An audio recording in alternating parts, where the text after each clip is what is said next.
Long ago, before the Norse gods became legends and the tales of Asgard echoed in the songs of the skalds, there was a story that no one dared to tell. It spoke of Thor, not as a hero, but as a cursed god, who fell, consumed by rage and betrayal. The prophecy of darkness. Before Ragnarok, the seer Norns whispered words that chilled even Odin's blood. The son of storm shall be stained with innocent blood, and his hammer will break more than his enemies. It will shatter the fate of the gods. Odin hid these words from Asgard, hoping that fate could be deceived. But destiny always finds its way. Brothers' blood.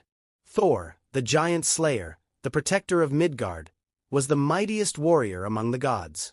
His wrath was like a storm, wild and merciless.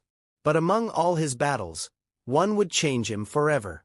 When the frost giants attacked the borders of Asgard, Thor swore to annihilate them. In his fury, he massacred his foes.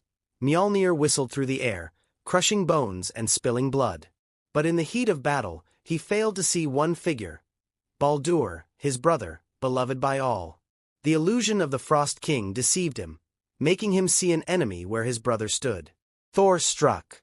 The world went silent. Baldur's blood soaked into the earth as the gods watched in horror. Then came the wail of Frigg, Baldur's mother, a cry that shook all of Asgard. "My son! Slain by his own brother!" she lamented. Odin looked at Thor with both sorrow and fury. "You are cursed," he declared coldly. "Mjolnir is no longer yours." Wrath and damnation. Thor refused to listen. When he reached for his hammer, it no longer obeyed him. His power faded, and his body began to change. His skin turned ashen, his eyes burned with a crimson glow. "If Asgard rejects me, then I reject Asgard," he roared.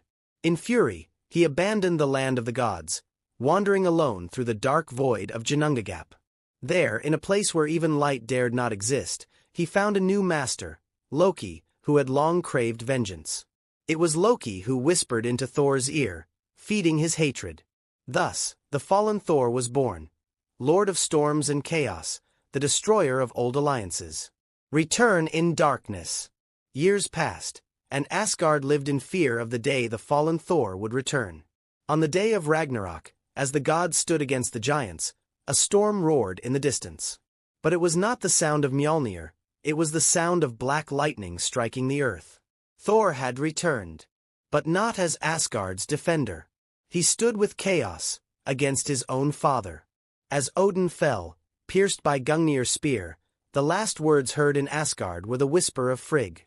"My son, forever lost." And then came the darkness.